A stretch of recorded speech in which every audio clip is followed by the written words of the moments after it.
Hectare ಬಿತ್ತನೆ ಆಗಿತ್ತು. ಎಷ್ಟು ಹೆಕ್ಟೇರ್ ಬಿತ್ತನೆ ಆಯಿತು ಲೆಕ್ಕ ಇದೆಯಾ?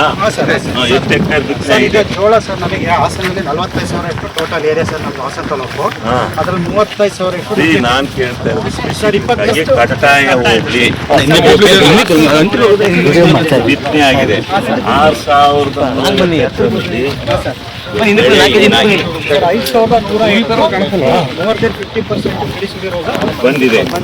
ಬಂದಿದೆ. ಅದಕ್ಕೆ ಇನ್ಶೂರೆನ್ಸ್ ಕಟ್ಟಿದಾರ ರೈತರು? ಇನ್ಶೂರೆನ್ಸ್ ಈ ಸಲ ಹೈಯೆಸ್ಟ್ ಕಟ್ಸಿದೀವಿ ಸರ್. ಹೈಯೆಸ್ಟ್ ಅಲ್ಲ, ಎಷ್ಟು ಹೆಕ್ಟೇರ್ಗೆ ದಾಖಲೆ ಇರಬೇಕು? 12,000 ಹೆಕ್ಟೇರ್ಗೆ ಕಟ್ಸಿದೀವಿ. 12,000 ಹೆಕ್ಟೇರ್ ಇನ್ಶೂರೆನ್ಸ್ ಕಟ್ಟಿದಿರಿ? ಇನ್ಶೂರೆನ್ಸ್ ಕಟ್ಟಿ ಆಗಿದೆ. ಹೌದು ಸರ್.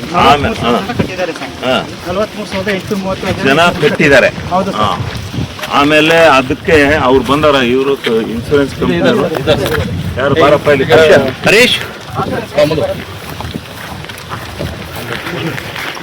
ಹತ್ರ ಹೋಗಿ ಬಿತ್ಕೊಂಡು ಬಿತ್ತನೆ ಆಗಿಲ್ಲ, ಈ ಸೋಯಿಂಗ್ ಯಾವುದಾಗಿಲ್ಲ ಆ ಪ್ರದೇಶಕ್ಕೆ 50% ಇನ್ಶೂರೆನ್ಸ್ ಬರುತ್ತೆ.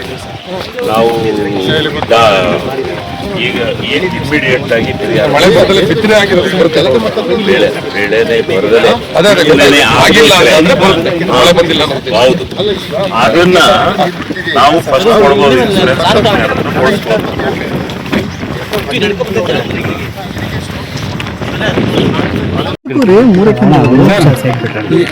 ಎರಡನೇ ದಿನದ ಬರದ ಅಧ್ಯಯನದ ಬಗ್ಗೆ ಪ್ರವಾಸ ಮಾಡ್ತಿದ್ರಿ. ಜಿಲ್ಲೆಯಲ್ಲಿ ಹೇಗೆ ಅನಿಸ್ತು ಸರ್? ಈಗ ಜಿಲ್ಲೆನಲ್ಲಿ ನಾವು ನಿನ್ನೆ ಚನ್ನರಾಯಪಟ್ಟಣದಿಂದ ಹೊಳೆನರಸೀಪುರ ಅಕ್ಕಲಗೂಡು ಮೂರನ್ನು ನಾವು ನೋಡ್ದು. ಬಿತ್ತನೆ ಆಗಿಲ್ಲ.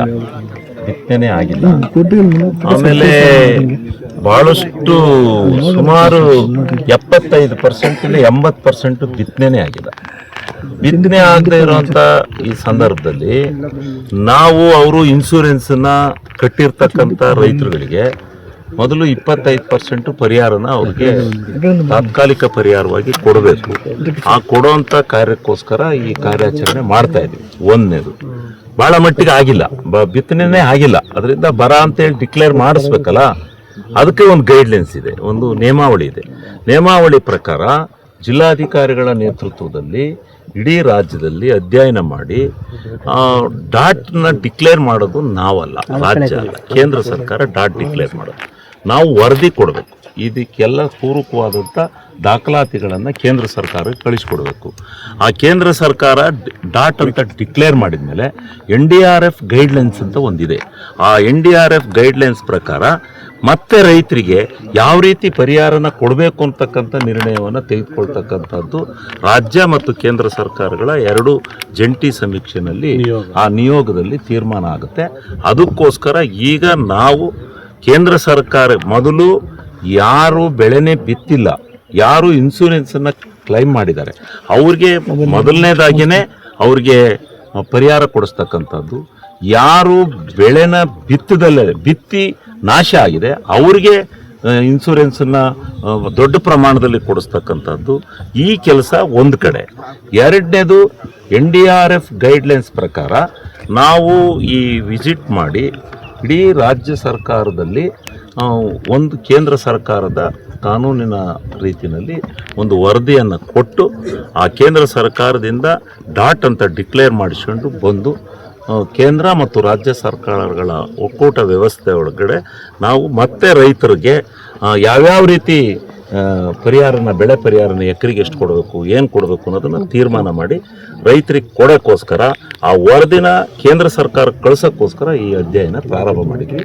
ಇವತ್ತು ಇಡೀ ಎಲ್ಲ ಜಿಲ್ಲೆನಲ್ಲೂ ಎಲ್ಲ ಸಚಿವರುಗಳು, ಶಾಸಕರುಗಳು ಎಲ್ಲ ಒಟ್ಟಿಗೆ ಸೇರಿ ಅಧ್ಯಯನ ಮಾಡಿ ಕಳಿಸ್ತಾ ಇದ್ದೀವಿ. ಸರ್, ಈಗ ಇನ್ಶೂರೆನ್ಸ್ ಹೇಳ್ತೀರಿ, ಇನ್ಶೂರೆನ್ಸ್ ಮುಂಚೆನೇ ಮಾಡಿಸೋದು ಕೂಡ ಒಕ್ಕಲರನ್ನ ಮನವಿ ಮಾಡ್ತಾ ಇದ್ದಾರೆ. ನಮ್ಮ ಕೆರೆ ಕಟ್ಟೆಗಳಿಗೆ ನೀರು ತುಂಬಬೇಕಾದ್ರೆ ನಾಳೆ ನೀರು ಬಿಡಬೇಕು ಅಂತ. ಹಾಗಾಗಿ ಅದು ಯಾವಾಗ ಇದಾಗುತ್ತೆ ಸರ್? ಈಗ ನೀರನ್ನ ಬಿಡಬೇಕು ಅನ್ನೋ ಒತ್ತಾಯ, ನೀರು ಆಗಲೇಬೇಕು ಅನ್ನೋ ಒತ್ತಾಯ ಅದು ಸಾಂಪ್ರದಾಯಿಕವಾಗಿ ಬಂದಿರತಕ್ಕಂಥ ಬೇಡಿಕೆ, ಅದೇನು ಇವತ್ತಿನ ಬೇಡಿಕೆ ಅಲ್ಲ. ಆದರೆ ಈ ಸಾರಿ ಲಭ್ಯತೆಯ ಆಧಾರದ ಮೇಲೆ ಏನೋ ಇರಲೇ ಇಲ್ಲ ಪೂರ ಅನ್ನೋದಕ್ಕೆ ಒಂದು ಸ್ವಲ್ಪ ನೆನ್ನೆ ಆ ಕಡೆ ಭಾಗಕ್ಕೆ ಮಳೆ ಆಗಿ ಸ್ವಲ್ಪ ನೀರು ಬಂದಿದೆ. ಆ ನೀರನ್ನ ಎಷ್ಟು ಬಂದಿದೆ, ಎಷ್ಟು ಪ್ರಮಾಣದಲ್ಲಿ ಉಪಯೋಗಿಸ್ಕೋಬೇಕು ಅಂತೇಳಿ ರಾಜ್ಯ ಮಟ್ಟದಲ್ಲಿ ಒಂದು ನಿರ್ವಹಣಾ ಸಮಿತಿ ಇದೆ. ಮುಖ್ಯಮಂತ್ರಿಗಳಿರ್ತಾರೆ, ನಮ್ಮ ಮಿನಿಸ್ಟರ್ ಜಲಸಂಪನ್ಮೂಲ ಸಚಿವರು ಇರ್ತಾರೆ, ನಾವಿರ್ತೀವಿ, ಜಿಲ್ಲಾ ಉಸ್ತುವಾರಿ ಸಚಿವರುಗಳು, ಶಾಸಕರು ಇರ್ತಾರೆ. ಆ ಸಭೆಯಲ್ಲಿ ಒಂದು ನಿರ್ಣಯನ ತಗೋತೀವಿ. ಆ ನಿರ್ಣಯ ತಗೊಂಡಾದ್ಮೇಲೆ ನಾವು ಇಲ್ಲೆಲ್ಲ ಆಶ್ವಾಸನೆ ಭಾಷಣ ಮಾಡಿ ಹೋಗ್ಬೋದು. ಆಮೇಲೆ ನಾವಿಲ್ಲೊಂದು ಭಾಷಣ ಮಾಡಿ ಅಲ್ಲಿ ಹೋಗ್ಬಿಟ್ಟು ಇಲ್ಲಪ್ಪ ಈ ಸರಿ ನಾವು ಈಗಾಗಲೇ ಸರ್ಕಾರ ಬೆಳೆ ಹಾಕಬೇಡಿ, ಅಲ್ಪಾವಧಿ ಬೆಳೆ ಹಾಕಿ ಇದು ಮಾಡಿ ಏನು ಹೇಳ್ತಾರೆ ನೋಡೋಣ. ಸರ್ಕಾರ ತೀರ್ಮಾನ, ನಮ್ಮೊಬ್ಬರು ತೀರ್ಮಾನ ಅಲ್ಲ. ಸ್ವಲ್ಪ ನೀರು ಬಂದಿದೆ, ಇನ್ನೂ ಏನಾರ ಬರುತ್ತಾ, ಭಗವಂತ ಏನಾರ ದಯಮಾಡಿ ಬಂದರೆ ನಿರೀಕ್ಷೆ ಇದೆ ಅಂತ ಕಾಣುತ್ತೆ. ಈಗೆಲ್ಲ ಹವಾಮಾನ ವರದಿ ಪ್ರಕಾರ ಮುಂದಿನ ವಾರ 8 ಡೇಸ್ ಮಳೆ ಇದೆ ಅಂತೇಳಿ ಹೇಳಿದ್ದಾರೆ. ಅವಾಗ ಬಂದು ಡ್ಯಾಮ್ ತುಂಬಿತು ಅಂದರೆ ಯಾರನ್ನೂ ಹೇಳಂಗಿಲ್ಲ, ಕೇಳೋಕ್ಕಿಲ್ಲ, ನೀರು ಬಿಡ್ತಾ ಇರ್ತಾರೆ. ಈಗೇನು ಮಾಡುತ್ತೆ ಅಂದರೆ ನಮ್ಮದು ಇಕ್ಕಟ್ಟಿದೆಯಲ್ಲ, ಮಡ್ರಾಸಿ ನೀರು ಕೊಡಲೇಬೇಕು. ನಮ್ಮ ಹತ್ರ ನೀರಿಲ್ಲದೆ ಇದ್ರೂ ಕೊಡಬೇಕು ಅಂತ ಆದೇಶ ಇರ್ತದೆ. ಇವೆಲ್ಲ ಅಂತಾರಾಜ್ಯಗಳ ಸಂಬಂಧ, ಒಂದು ನಿಬಂಧನೆ ಇರುತ್ತೆ. ಇದನ್ನೆಲ್ಲ ನಾವು ಮಾಡ್ಕೊಂಡು ಹೋಗ್ಬೇಕಲ್ಲ, ನಾವು ಬಗೆಹರಿಸಕ್ಕೆ.